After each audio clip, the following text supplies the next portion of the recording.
O'Reilly. Are your wiper blades chattering, skipping, or squeaking? Don't let streaks or smearing on your windshield compromise your visibility. When it's time to replace your wiper blades, stop by O'Reilly Auto Parts and see our selection. Our professional parts people will even install your new wiper blades while you wait. Stop by O'Reilly Auto Parts today. O'Reilly Auto Parts. For all you elk hunters out there, chasing turkeys is basically the same thing. I know the reaction you just gave me, but don't knock it till you try it, and don't try it without OnX. The Hunt app will not only help you find new areas on public ground, but I use it to find out landowner info to get permission on private ground that I see birds on as well. OnX Hunt has a special offer for you. Use code CAL to receive 20% off your membership at onxmaps.com/hunt and find more birds this spring. There's nothing like snook hook sets at dawn or catching a tarpon in the moonlight. Find your next fishing trip made easy on fishingbooker.com and experience the magic of the Sunshine State or any other destination on your fishing bucket list.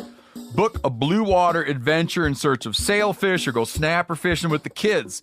With over 6,000 captains and trips to choose from, planning your next one just got a whole lot easier. Download the Fishing Booker app on the Google Play or App Store, or visit them online at fishingbooker.com to book your trip today.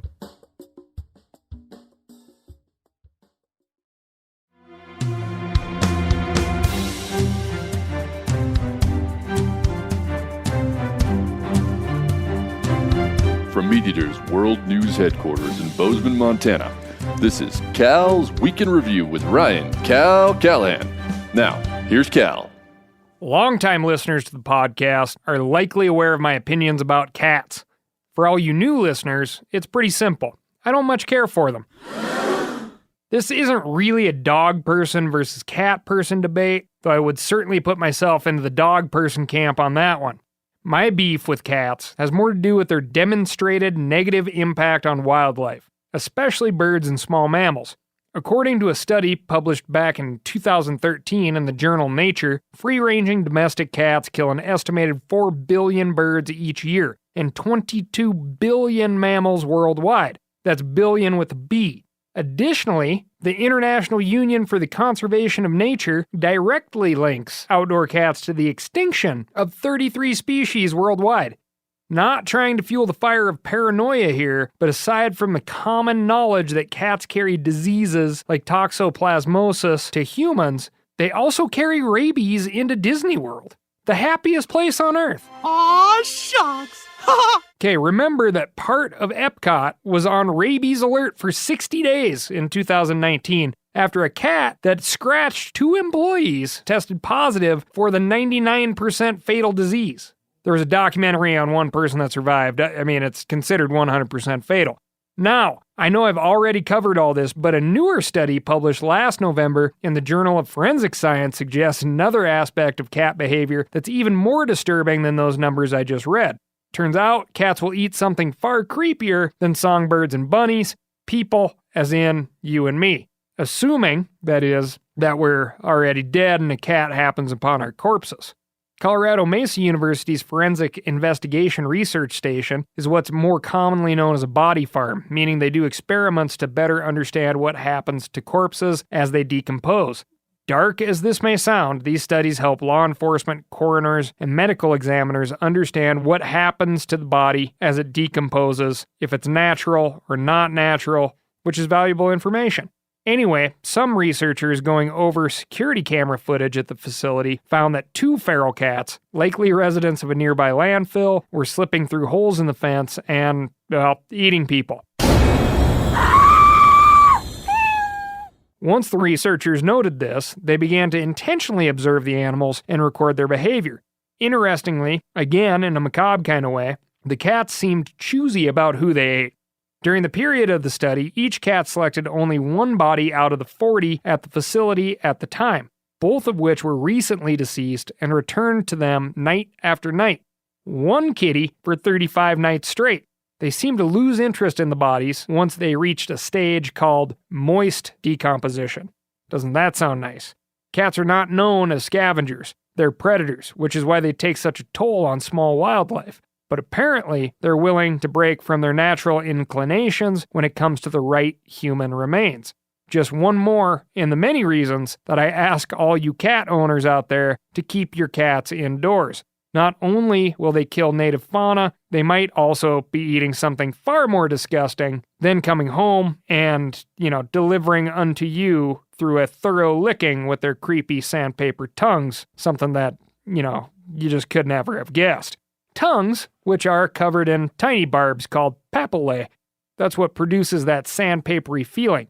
Here are some cat tongue facts while you get that cadaver-eating image out of your head. The papillae are actually made of keratin, just like a rhino's horn or your fingernails. In fact, they're shaped very similarly to a cat's claws, with the point of the claw facing towards the throat. A cat spends almost half of its waking hours grooming itself with this specialized tongue. The keratin barbs detangle any knots in its fur, oils are redistributed around the body, which keeps the fur relatively waterproof. Continual grooming keeps this tiny ambush predator relatively odor-free, and researchers believe that the cats can benefit from an evaporative cooling effect, which can create up to a 30-degree difference for a cat on a hot day. According to the Smithsonian, each papillae on a domestic cat tongue can wick a fraction of a droplet or 4.1 microliters at a time. But through the course of a day, that adds up to about a fifth of a cup of water. Neat stuff, but please remember, cats will eat you. And so will domestic dogs, and there is even one recorded case of a pet hamster, which if you've ever watched a hamster as it stares at you, gnawing on a carrot, you can see it. Anyway, this week, we've got coronavirus, changes to the Migratory Bird Act, shooting the antlers off deer, and so much more. But first, let me tell you about my week. My week keeps getting busier and busier. One fun thing, if anyone has potential public lands project that could use some help from some STIHL power equipment, let me know. The good folks I work with at STIHL and myself are going to knock out a couple of trail days when we identify a few projects. I already have one in the works back in the Ketchum Ranger District because I know a lot of those folks and it was easier. That's how that stuff works. So anything outside of that area, write in to askcal@themeateater.com. Give me some details of what you have going on, and I will see what we can do. Last week, I talked about elitism, and a bunch of folks wrote in just to keep this conversation going, as I think it's a good one. I'll touch back on my tarpon trip in Mexico. The tarpon is a symbol of elitism in the fly fishing world. It's called the Silver King, for God's sakes. Guided trips are expensive, anglers get really serious, untold amounts of cash are spent on rods, guides, tackle, flies, boats, plane tickets, etc. Now, it doesn't have to be this way, but I'm making a point here, so stick with me. Prior to the sport fishing obsession of the tarpon, this giant sardine was commonly seen as a nuisance fish. Tarpon numbers were prolific, and they ate your bait that you had flung out there, hoping for, a tastier fish to eat. Being as people have long thought that animals and fishes only exist in order to make some sort of profit off of, eventually people started netting tarpon for use in dog food and fertilizer. This practice effectively removed tarpon from many parts of the Gulf and elsewhere. In short, things were not looking good for the Silver King, until, that is, someone found great sport in hooking one in the lip, watching it jump, and letting it go. The letting it go part was slow to come around, but the practice is almost synonymous with tarpon fishing these days. The scarcity of the fish, the difficulty of hooking it, and the commercialization of the practice rose this only fit for fertilizer bait-stealing sardine into the ranks of a conservation success story. My question to you is, did elitism save this fish? One fun fact and common misconception I'm going to leave you with: the tarpon is an obligate air breather, meaning that it has to breathe air. Yes, the tarpon can take oxygen in through its gills, but it cannot survive if it does not get a sip of air. Often, you hear people explain that this is a choice. Yes, it is a heck of a survival adaptation, letting this incredible fish live in hot, low-oxygen places where little else can, but it is not a choice. O'Reilly Auto Parts are in the business of keeping your car on the road. O'Reilly Auto Parts offer friendly, helpful service and the parts knowledge you need for all your maintenance and repairs. I don't know if you stopped in at an O'Reilly lately, but I use one because we have one right not too far from my house. People there are super helpful. I don't care if I'm getting boat batteries, car parts, whatever. Love those guys. They got thousands of parts and accessories in stock, either in-store or online, so you don't have to worry if you're in a jam. The team at O'Reilly Auto Parts can test your battery for free, in or out of your car. If it needs to be replaced, they'll help you find just the right battery for your vehicle.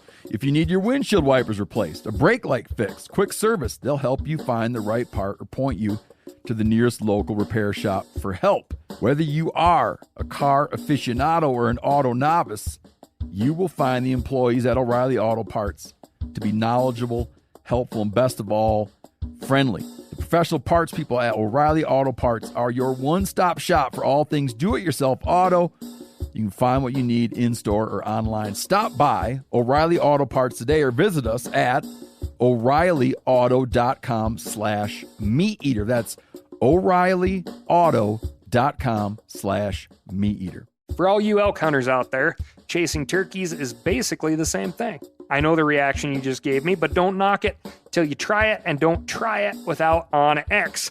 The Hunt app will not only help you find new areas on public ground, but I use it to find out landowner info to get permission on private ground that I see birds on as well. OnX Hunt has a special offer for you. Use code CAL to receive 20% off your membership at onxmaps.com/hunt and find more birds this spring. Now, a lot of you guys are familiar with the old hunting tradition of eating, some organ, the heart or a chunk of liver off the first animal you kill. I had that when I was a little kid, and it was a big deal. Organ meats were always prized by frontier people who knew the importance of getting a lot of different minerals and nutrients. And as often is the case, those guys were onto something, because organs are among the most nutrient-rich foods on the planet. And you can get the same benefits your ancestors craved via convenient daily capsules from Heart and Soil, made exclusively from regeneratively raised, grass-fed, and finished cattle. Heart and Soil's unique freeze-drying process means all those important nutrients are trapped in, ensuring you experience every one of the benefits of nature's superfood in a clean, convenient, taste-free capsule. Find out more at heartandsoil.co. And make sure to use code MeatEater for 10% off your purchase. That's heartandsoil.co. Use the code MeatEater. Moving on. By now, everyone is well aware of the coronavirus outbreak that spread to 17,000 people at the time of this writing, and certainly much higher than that by the time you hear this. Most of you are likely also aware that this new strain of infectious disease is zoonotic, meaning it started in animals before jumping to humans. The disease has been traced back to bats and is believed to have made the leap from animal to human at an open-air market in Wuhan, China.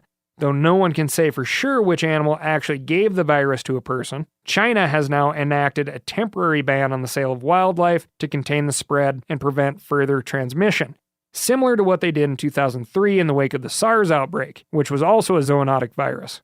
In China, wildlife trade for consumption is still relatively common, at least in certain parts of the country. And though the government has worked to put some regulations in place both to protect threatened species and control outbreaks like this one, a great deal of wildlife are still captured and sold for consumption, both legally and on the black market.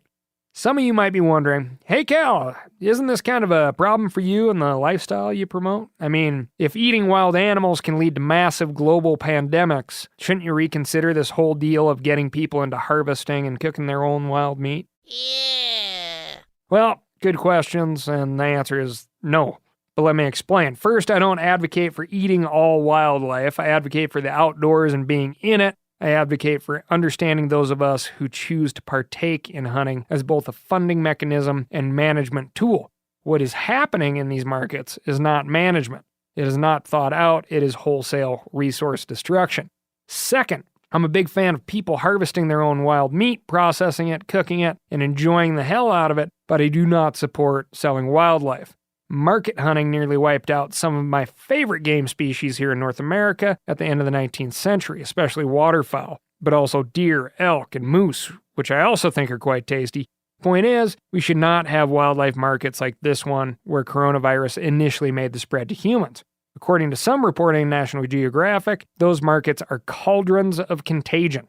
They might have 40 different species of birds, reptiles, and mammals in tiny cages stacked on top of each other, mixing air and bodily secretions. These animals often sustain injuries during capture, get stuffed into tiny boxes, and are then abused and neglected en route to the markets where they're sold. They're not exactly in prime health by the time they're slaughtered and butchered, and the conditions are perfect for spreading around a bunch of bacteria.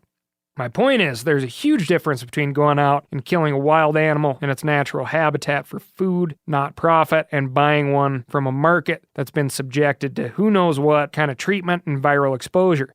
Not all wild meat is equal, and I wouldn't eat a cow, pig, or chicken that came from a squalid meat market either. A big part of hunting for me is knowing exactly where my meat comes from, how the population is doing, as well as how the population is expected to do. That said, if we start finding any evidence of the wild animals we hunt and eat transmitting diseases to humans, I'll be the first one to let you know right here on the Week in Review. Moving on to the law enforcement desk. A Florida man. Boy, that's a little played out. Let's try this. A guy in Florida was sentenced to 80 hours of community service and 2 years probation.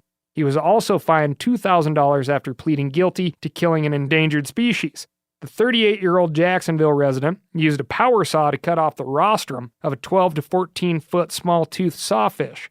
This news is disturbing on a number of levels. Sawfish are incredibly cool creatures. They kind of look like sharks with chainsaws for noses. They're actually in the ray family, though, and those long, flat noses lined with teeth are called rostrums. They can grow up to 18 feet long and are critically endangered. Apparently, the perpetrator here accidentally caught the sawfish in his trawling net and thought that the fish's rostrum looked so cool he just had to have it for himself. So he sawed it off and then set the sawfish free. I'm not sure how much this guy knew about sawfish biology or cared for that matter, but sawfish cannot survive without their rostrums. They're not like lizards who just grow new tails if they lose them. These toothy protuberances are essential parts of the sawfish anatomy. They're covered in sensory organs that sawfish use to create a 3D sonar picture around themselves to detect bait and predators. They're also tools for capturing prey and self-defense. Sawing the rostrum off a live sawfish is cruel and totally unnecessary. Luckily, in this case, another vessel witnessed the incident and immediately reported it. The fish mangler was caught before he even made it back to shore. Sticking with the theme here, a woman in Florida was ordered by a judge to stop feeding wildlife at her home and also ordered to pay $53,000 as part of a lawsuit brought against her by her homeowners association. The woman has allegedly been setting 20-pound bags of dog food, whole raw chickens, and white bread finger sandwiches out in her backyard for years, which is adjacent to the Grassy Waters Preserve. The free buffet attracted all kinds of animals, including raccoons, alligators, and even a bobcat, but the worst, according to the neighbors, were the huge flocks of vultures. One neighbor was quoted in an article from the Palm Beach Post saying, "The vultures just vomit everywhere, defecating and vomiting. It's just gross, like the smell of 1,000 rotting corpses." Another neighbor claims to have seen her wading out into the marsh at night to hand feed alligators, which, in case you're wondering, is a very bad idea. I've said it before and I'll say it again, folks. Don't feed wild animals. Nothing good will come of it. Now, when you compare this lady's lawsuit, potentially being sued for $53,000, versus the guy who cut off the face of a live sawfish being fined $2,000, well, I may switch that one around. Anyway, heading north to round out our law enforcement reporting here, I want to give a big shout out to Sergeant Scott Calwaite of Calgary's Fish and Wildlife District. Sergeant Calwaite got a call about 2 whitetail bucks that got their antlers locked and couldn't get separated. As I've reported previously, this can be a lethal situation for bucks that get stuck together and can't free themselves. Sergeant Calwaite considered using tranquilizers, but feared that incapacitating one deer while the other was still fighting could end badly. So instead, he grabbed his 12-gauge shotgun, loaded with slugs, walked up on the deer, and shot off one of the tangled antlers on the first try, immediately freeing the animals. You can find a video of this quick thinking and marksmanship on the internet. It's pretty great, though I don't recommend trying this at home. Shooting at deer out of season, even if your intention is to save them, is still illegal. Leave this particular move to the professionals, folks that you might call a crack shot. Okay, to wrap this up, we got to get serious about two things: migratory birds and clean water. Coming back to waterfowl, we had some rough news come out of the Interior Department last week. On January 30th, the Trump administration announced new regulations that would remove penalties for construction, oil, gas, and other industries that incidentally kill birds listed under the Migratory Bird Treaty Act of 1918. If approved, the new set of rules would only punish companies that deliberately kill birds, making many in the conservation community wonder what purpose the century-old conservation law now serves. The Deepwater Horizon oil spill in 2010, for example, killed hundreds of thousands of birds that came into contact with the millions of gallons of crude oil loose in the Gulf of Mexico. BP was fined $100 million under the Migratory Bird Treaty Act. Under the new proposed regulations, however, there would have been no such criminal penalty at all, because the oil giant didn't kill those birds intentionally. Even illegal acts, like spraying banned pesticide that happened to kill birds, could not be prosecuted under the Treaty Act if birds were not the intended target, according to the New York Times. U.S. Fish and Wildlife Service Director Aurelia Skipwith said the administration chose to amend the enforcement of the law so that companies can operate without the fear and uncertainty that the unintentional consequences of their actions may be prosecuted. Skipwith maintains that her department is committed to conserving birds and that the rolled back regulations are simply an attempt to make the rules more clear. The administration stopped enforcing the previous regulations in 2017 after a legal opinion found that previous administrations had interpreted the law too broadly. Officials insist that businesses will still try to avoid killing birds on a purely voluntary basis. I hope so. The Migratory Bird Treaty Act was enacted in 1918 following a convention with Canada, making it one of America's first conservation laws. Mexico, Japan, and Russia later joined the accord. The law makes it illegal to kill, capture, or sell without a waiver migratory birds on the official list, which now includes more than 800 species. Among those listed are nearly every species of waterfowl popular with hunters, from mallards to king eiders. The treaty was followed by the 1934 Migratory Bird Hunting Stamp Act, which has provided funds to conserve millions of acres of wetland habitat through the sale of the federal duck stamp, the stamp that hunters place on their licenses each fall. 8 states and 6 conservation groups have already sued the administration over the 2017 legal opinion, and they were joined in an amicus brief last week by numerous former Interior Department officials from both Democratic and Republican administrations. The new rules were posted on the Federal Register on Monday, February 3. The public will have 45 days to voice their support or disapproval. In my opinion, these proposed changes remove any teeth that could be used to prevent our ducks and geese from becoming collateral damage to industry. If we let these changes go through, it will be like issuing a get-out-of-jail-free card, a license to steal. I think everyone should go comment on the Federal Register posting this week, as well as call your congressional representatives.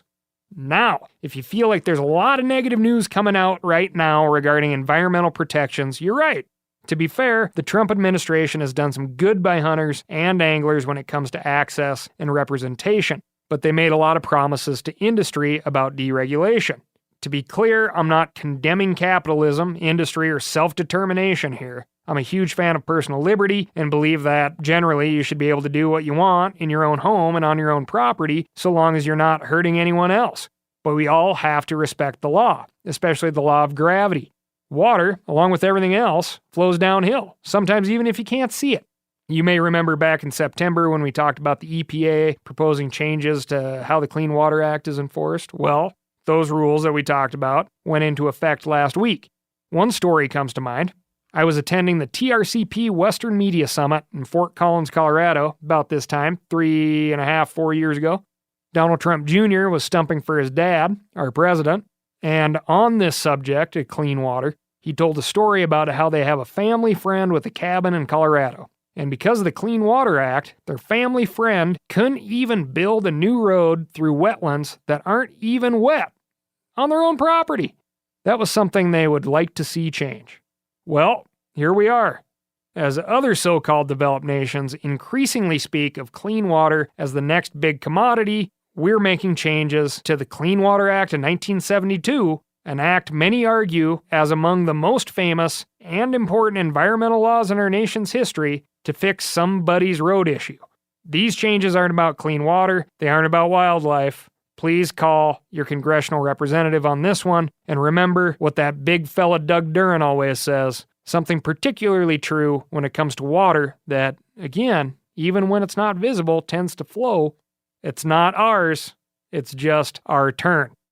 Thanks a bunch. I'll talk to you next week. If you are loving the Week in Review, tell a friend or two and leave me a review by hitting that furthest right-hand star. Tell me what I've got right, what I've got wrong, or what I've been missing by writing in to askcal@themeateater.com. That's askcal@themeateater.com.